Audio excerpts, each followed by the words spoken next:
Yeah, they should have full range of motion. Must be within 10% of strength as compared to the other side. So always compare. And then also able to do sports-specific exercises. All right. Iliac crest contusions, also known as a hip pointer. This is going to be caused from a direct blow right onto that iliac crest. It's very superficial, which is why you're going to get some deep bruising like that. These are pretty painful for athletes to have. They're going to feel really stiff. So it's good you can have them sideline with ice just to kind of get that on the stretch as much as possible. And yeah, you just want to ice a lot and do some light stretching with them. And you want to think about what the muscles are that attach there, so that's what's going to make them feel tight. Okay, so this is a unique injury that we had last year, and what do you guys think is going on with this? So he has 3 butt cheeks. 3 butt cheeks. So what muscle is that? Is he contracting? Max. Is what? Max, I would say Max. Yeah. So gluteus maximus. He pretty much just completely ruptured his gluteus maximus. Yeah. Literally broke her back. And you know, honestly, it was one of those things. You'll come across this a lot in your careers. Doctors will see it for the first time, and they just kind of look at you. You're like, okay, so what are we gonna do? And they're just like, I don't know. So we just kind of went with the flow on that one. I mean, he wasn't going to damage it any further, and nothing he did really hurt him. So,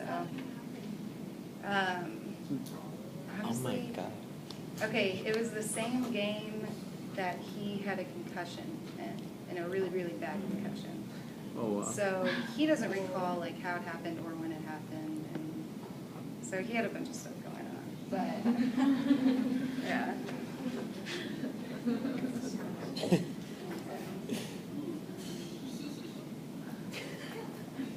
Okay, so hip pointer. What you can do for this is you can put some padding on the outside of it to prevent them from further injury, having people knock against it, and okay. So, all right, we talked about this a little bit before, and that's where there's a deep contusion in the muscle, and if it's not taken care of quite in a certain amount of time, 72 hours, some ossification can occur in that muscle, and you'll just start getting that bone formation. And it can also happen from repetitive hits to the area as well without treating it. So you can see right here, that's on the femur, and then that's for the brachialis. Okay, so management, you can do iontophoresis with ultrasound, also put them on crutches, keep them on a stretch while icing as well. With any kind of quad contusion or big muscle area contusion, you always want to focus on keeping them on a stretch to prevent this, and also pad it as well. Okay, acetabular labral tears. These are fun. Okay, so it usually comes from some type of underlying issue, or it can come from an acute injury as well. So it will require surgical interventions. That's where you know that just like in your shoulder, you have the same thing in your hip, your acetabulum, your femur is not going right, and so it's causing that to break down in the labrum. They will report to you, if this is a chronic issue, they'll report to you with pain in the hip. It'll be while weight bearing, anything like that, and it'll be deep pain. So whenever they say deep pain, you're always going to think of like joint, whatnot. Leg length discrepancies can be a factor into it. You're going to have you're gonna see it on the longer leg length, so you wanna look at that. And they'll also report popping or clicking. Sometimes these can come off to you as strains or whatnot, so you wanna always rule that out. And of course, these will be found through an MRI. So there's a little tear right there and right there. And they'll have surgery. Okay, and then what comes with this is you can have a cam or a pincer, and that's where you just get the extra bone formation depending on where it's at. So if the bone formation is on the actual femur, that femur's not gliding right in the socket, so it's just tearing up that labrum. And then the pincer's the extra bone formation on the socket, and that causes it. Do you know where those names came from? What, pincer and cam? Yeah.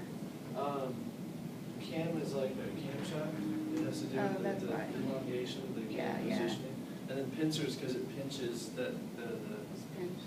it pinches the acetabular lip in it if it comes over the top. So I'm gonna shape it. Okay. Pelvic and femoral fractures. All right, if you suspect any of this, you have to assess for life-threatening emergencies, and this is mainly due to whether, if it's in the pelvic, it's gonna be an interarticular or intercapsular injury, which means that you can cause low blood supply to that area or diminished blood supply to that fracture site, which isn't good. And almost always surgical intervention. So here's the femoral shaft fracture, severe pain is what they'll report with. Possible protrusion, unable to move or bear weight, and then always immobilized fractures. And they'll go in and put screws or a long metal rod. Hip fracture, so it's a fracture to that, either the superior or inferior ramus, and can result in significant blood loss.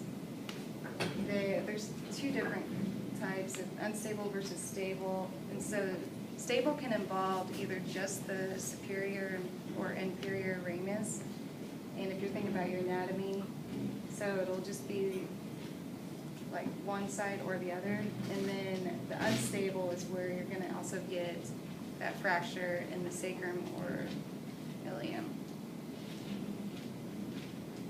So there's a little line right there, that inferior pubic ramus.